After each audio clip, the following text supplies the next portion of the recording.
नमस्कार मंडळी, जाणीच्या यज्ञकर्माच्या या नवीन भागामध्ये मी मैथिली तुम्हा सगळ्यांचं खूप खूप स्वागत करते. होळी रे होळी, पुरणाची पोळी.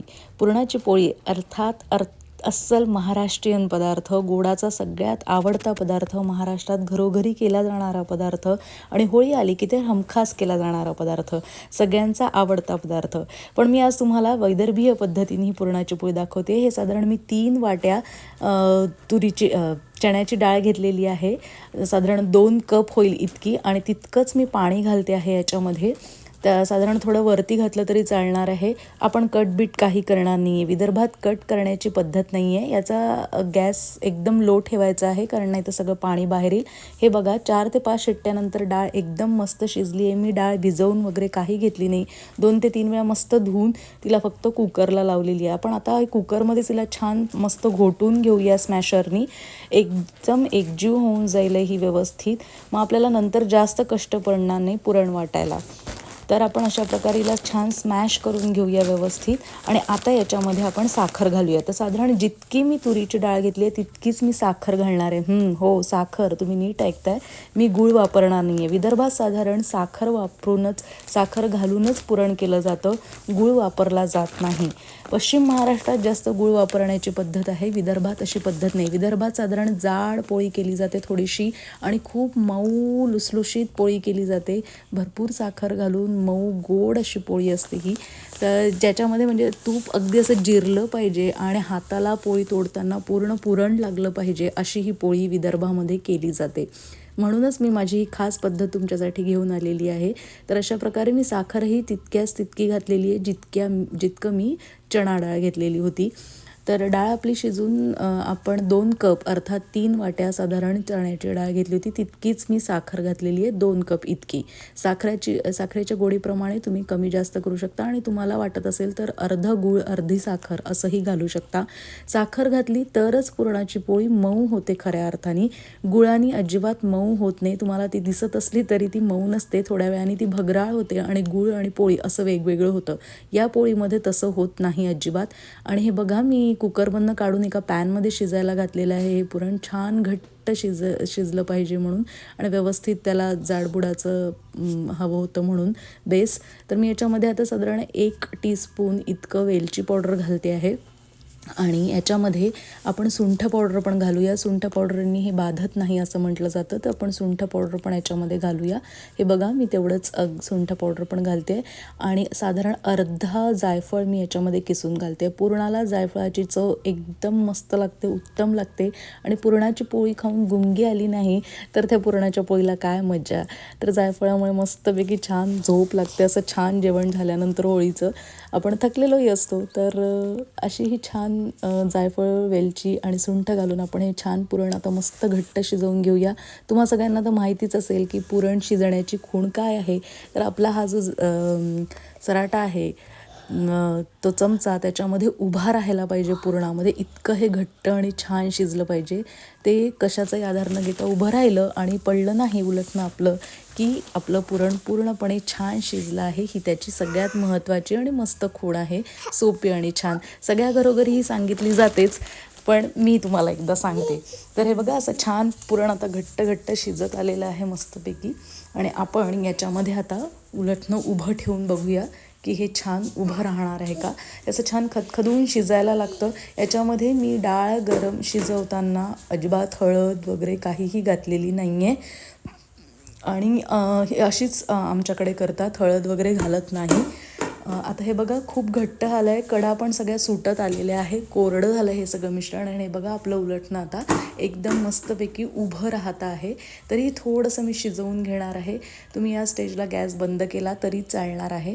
हे बघा, ते पूर्णपणे व्यवस्थित उभं राहिलं पाहिजे ते उलटणं. हे बघा, असं व्यवस्थित आता ही शिजली आपली डाळ. आपण मी ही चाळणीमध्ये घेणार आहे व्यवस्थित, आणि याला असं स्मॅश करून घेणार आहे. तुम्ही मिक्सरला वाटू शकता, किंवा तुम्ही पाटा वरवंटा जसं तुम्हाला सोपं पडेल, जे तुमच्याकडे साहित्य असेल अवेलेबल त्याच्यामध्ये करा. मी हे असं स्ट्रेनरमधनं व्यवस्थित भांडं घेऊन खाली असं त्याला गाळून घेणार आहे आणि व्यवस्थित आपली मऊ अशी डाळ घेऊन घेणार आहे. ते आपण कुकरमध्ये थोडंसं घोटून घेतल्यामुळे आधीच मऊ झालेलं आहे, त्यामुळे वाटायलाही सोपं आहे. कधी कधी काय होतं की साखर घालायच्या आधी पण तुम्ही असं वाटून घेऊ शकता, ती पद्धत पण आणखी सोपी पडते. तर तुम्हाला जे सोपं वाटेल त्या पद्धतीने तुम्ही करू शकता. मी कधी तशा पद्धतीने करते की डाळ शिजवून घेतल्यानंतरच तिला वाटून घेते आणि मग साखर घालून शिजवते, किंवा मग असं साखर घातल्यानंतर तिला वाटून घेते. दोन्हीपैकी कोणती पद्धत करू शकता तुम्ही, तुम्हाला जी सोपी आणि सहज वाटेल अशी. तर अशा प्रकारे हे सगळं पुरण मी असं वाटून घेणार आहे व्यवस्थित छानपैकी. आणि हे बघा आता आपलं शिजलेलं पुरण इतकं झालेलं आहे आणि छान थंड झाल्यावर आता समस्त याचा गोळा होतोय. थंड झाल्याशिवाय पोळी करायला घेऊ नका. इकडे मी कणिक पण भिजत घेते आहे. एक कप साधारण मी कणिक घेतलेली आहे. हो, आणि मी याच्यात मैदा अजिबात वापरणार नाही आहे आणि मी मीठ पण घालणार नाही आहे. मी मीठ घालत नाही. तुम्ही जर घालत असाल तर नक्कीच घाला, मी घालत नाही. तर असं 1 कप साधारण मी कणिक घेतलेली आहे आणि पाणी मी हे छोटा पेला घेतलेला आहे, ते कोमट पाणी घेतलेलं आहे. एकदम कोमट, म्हणजे हाताला अजिबात जाणवणार नाही असं. आणि याच्यामध्ये मी तेल घालून आणि थोडं पाणी घालून व्यवस्थित सरसरी त्याची कणिक भिजवून घेणार आहे. म्हणजे जसं आपण पोळ्यांना किंवा फुलक्यांना चपात्यांना कणिक भिजवतो तशी घट्ट भिजवायची नाही आहे, त्याच्यापेक्षा आपल्याला ही सैलसर भिजवायची आहे आणि छान भिजू द्यायची आहे बराच वेळ. तर अशा प्रकारे थोडं तेल घालून हिला छान मळायचं आहे, व्यवस्थित तिंबून घेतल्यासारखं मळायचं आहे हिला. आणि याच्यामध्ये आपण मैद्याचा वापर अजिबात करत नाही आहे. तर अशा प्रकारे बघा हिला छान आपण तिंबून घ्यायचं आहे कणकेला आणि तेल घालत भिजवायचं आहे व्यवस्थित. अशी व्यवस्थित भिजवून झाली की आपल्याला ही झाकण ठेवून आपण थोडं हिला मुरायला ठेवूया छानपैकी. वरतून पण तेल लावायचं आहे हिला, साधारण 4 ते 5 चमचे मला तेल लागलेलं असेल याला. आणि आपण व्यवस्थित हे बघा अशी छान सैल अशी ही कणिक आपण भिजवून घेतलेली आहे. कणकेनीही पोळ्या एकदम मस्त होतात, मैदा वापरायची काहीही गरज पडत नाही. आपल्याला आता हिला झाकण ठेवून छानपैकी भिजू द्या. साधारण अर्धा तास ते भिजवत ठेवलेलं आहे मी. आणि आता आपण तोपर्यंत पुरणाचे असे छान गोळे करून घ्या. पुरण बघा किती छान झालं आहे, घट्ट आणि मऊ एकदम. आणि याच्यात हळद न घालता सुद्धा छान रंग आलेला आहे, साखरेने पण छान रंग येतो. गूळ वापरण्याची अजिबात गरज पडत नाही, पण तुम्हाला जर डाएट कॉन्शियस हेल्थ कॉन्शियस तुम्ही असाल तर अर्धा गूळ अर्ध साखर असं वापरू शकता, किंवा पूर्ण गुळाचं पण करू शकता. पण गुळामुळे पोळी भगराळ होते. पोळी आणि गूळ असं वेगवेगळं होतं ते मिश्रण. विदर्भातल्या लोकांना साधारण तसं आवडत नाही आणि त्यामुळे ते साखर घालून एकदाच खायचं तर व्यवस्थित खायचं असं त्यांचं हे मोजमाप असतं. त्यामुळे साखर घालूनच तिथे बरेचदा पुरण केलं जातं. तर अशा प्रकारे आपण हे असे छान मोठे मोठे आपले गोळे पण करून घेऊया. आणि आपण आता बघूया, साधारण अर्धा तास झालेला आहे कणिक भिजवून आपला. आणि हे बघा परत थोडंसं छान तिंबून घ्यायचं आहे या कणकेला. आणि मी ही तांदळाची पिठी घेतली आहे पोळ्यांना लावायला. त्यामुळे काय होतं की पोळी छान सरकते अलगद आणि व्यवस्थित लाटली जाते. थोडंसं मी लाटून घेणार आहे किंचित गोळा घेऊन. कणकेचा गोळा छोटा घ्यायचा आहे पुरणाच्या गोळ्यापेक्षा, आणि त्याच्यामध्ये मग मोठा गोळा घेऊन छान आपलं पुरण व्यवस्थित भरून घ्यायचं आहे. आणि अशी तिंबून कणिक भिजवल्यामुळे काय होतं की ती गोळा व्यवस्थित भरून यायला पण मदत होते, काही विशेष कष्ट पडत नाही. छान भरून घ्यायचे आणि अलगद हाताने ही तांदळाची पिठी टाकून पोळी लाटायची आहे हळूहळू करत. विदर्भामध्ये साधारण पोळ्या खूप पातळ लाटल्या जात नाही, जरा जाडसर ठेवल्या जातात, जेणेकरून की त्या पुरण भरपूर दिसलं पाहिजे आणि जाडसर अशी मस्त मऊ मऊ पोळी झाली पाहिजे. ती भाकरीसारखी वगैरे अशी मोठी थापली जात नाही किंवा खूप मोठी केली जात नाही. तर अशा प्रकारे ही आपण अशी छान लाटून घेऊया. तुम्हाला जर तांदळाची पिठी वापरायची नसेल तर तुम्ही कणिक वगैरे पण वापरू शकता, आणि तसंही नसेल तर बटर पेपर ठेवून पण आपण ही पोळी लाटू शकतो, त्याने पण ती छान अलगद व्यवस्थित लाटली जाते. हलक्या हाताने करायची. मी ही दुसरी पण पोळी तुम्हाला करून दाखवते छानपैकी. आपण ही दुसरी पोळी पण लाटून घेऊया व्यवस्थित. आणि अशा प्रकारे पोळ्या लाटून नंतर मी तोपर्यंत तवा पण आपला गरम करायला ठेवलेला आहे आणि छानपैकी तूप वगैरे घालून मस्त आपण ही पोळी भाजून पण घेऊया. अशा ह्या पोळ्या आणि याची गोडी फार मस्त लागते. गरमागरम पोळी आणि खूप सारं तूप घालून ही पोळी खाल्ली जाते. विदर्भामध्ये कट पण केला जात नाही, कट आणि पुरणाची पोळी असं कॉम्बिनेशन तिथे कधीच खाल्लं जात नाही. पुरणाच्या पोळीसोबत आज मी दाखवणारच आहे तुम्हाला वेगळा पदार्थ अजून. पुरणाच्या पोळीसोबत तिथे नेहमी तळण केलं जातं. तळणाशिवाय पुरणाची पोळी अपूर्ण आहे. त्यामुळे तळण काहीतरी असतंच आणि बहुतेक तर नैवेद्याला असतं. त्यामुळे कांदा लसूण विरहित सगळं जेवण असतं. त्यामुळे तळण हे हमखास असतंच. तर तळणासाठी भजे वडे असे प्रकार तिथे केले जातात. आणि जेव्हा नैवेद्य असतो तेव्हा कढी असते, भजे असतात आणि अशी ही पुरणाची पोळी असते. आणि होळीलाही साधारण तळण केलं जातंच. तर अशा प्रकारे बघा आपली दुसरी पण पोळी लाटून झाली आहे. आपण आता शेकायला ठेवूया तव्यावर छानपैकी मस्त. छान एका बाजूने खरपूस झाली की मग आपण त्याच्यावर तूप सोडायचं आहे छान आणि दोन्ही बाजूंनी व्यवस्थित भाजून घ्यायची आहे. तुम्ही तेल पण लावू शकता, तुम्हाला जे योग्य वाटेल ते तसं तेल पण लावू शकता. हे बघा असं छान खरपूस तिला करून घ्यायची आहे दोन्ही बाजूंनी व्यवस्थित. ही अशी साखरेची पोळी खूप छान लागते साखर टाकून केलेली. तुम्ही अवश्य जर अशी करत नसाल तर करून बघा. साधारण सगळीकडे गुळाची पोळी, कटाची आमटी असाच तुम्हाला बघायला मिळेल किंवा ते आता जास्त प्रचलित झालेलं आहे असं दिसेल.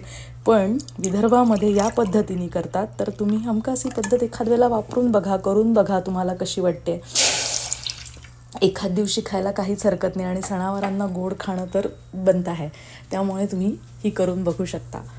तर अशा प्रकारे आपली ही दुसरी पोळी पण आपण शेकून घेतो आहे छानपैकी. अशा 2-3 पोळ्या एकदम व्यवस्थित शेकून घ्यायच्या. पुरण करायलाही खूप काही किचकट प्रकरण नाही. एकदा ते करायला लागलं की जसं भाकरीचं म्हटलं जातं की भाकरी करून करून आपल्याला खूप छान येते, तसंच पुरणाच्या पोळीचं आहे. जितकं तुम्ही कराल तितकं प्रॅक्टिसनी ती खूप उत्तम होत जाते. छान फुगते पण ही पण पोळी. जशी गुळाची पोळी फुगते तशी ही पण पोळी छान फुगते आणि मऊ लुसलुशीत राहते. तुम्ही म्हणजे पुन्हा पुन्हा जेव्हा म्हणजे करून ठेवल्या तरी गरम करून ती पुन्हा खाल्ली तरी पण ती खूप मस्त लागते. शिळी पण ही पोळी दुधासोबत खूप मस्त लागते दुसऱ्या दिवशी. त्यामुळे आवर्जून तुम्ही ही पोळी अशा पद्धती बघा किती टम्म फुगली आहे छान. तर ही छान साखरेची गूळ पोळी मऊ मऊ आणि खूप गोड आणि मस्त पोळी तुम्ही अवश्य करून बघा. होळीच्या अशाही शुभेच्छा स्वतःला देऊन बघा. तर कशी वाटली ही माझी पद्धत ती आवर्जून मला कळवा. वैदर्भीय स्टाईलने मी मऊ गोड लुसलुशीत पुरणाची पोळी केली आहे बघा. पोळी आणि पुरण अजिबात वेगळं दिसत नाही. हातात घेतल्यावर एकदम मऊ पोळी होते ती आणि पुरणच लागतं सगळं हाताला. तुम्ही बोटाने पण अगदी दाबून बघितलं तर लक्षात येईल की पुरणाची पोळी किती मऊ आहे. आता आपण आमच्याकडे ते तळण केलं जातं म्हटलं म्हणून मग मी तळण करणार आहे. मी 1 वाटी बेसन घेतलेलं आहे. त्याच्यामध्ये मी तिखट घातलं 1 ते 1.5 चमचा. अर्धा चमचा मी हळद घातली आहे.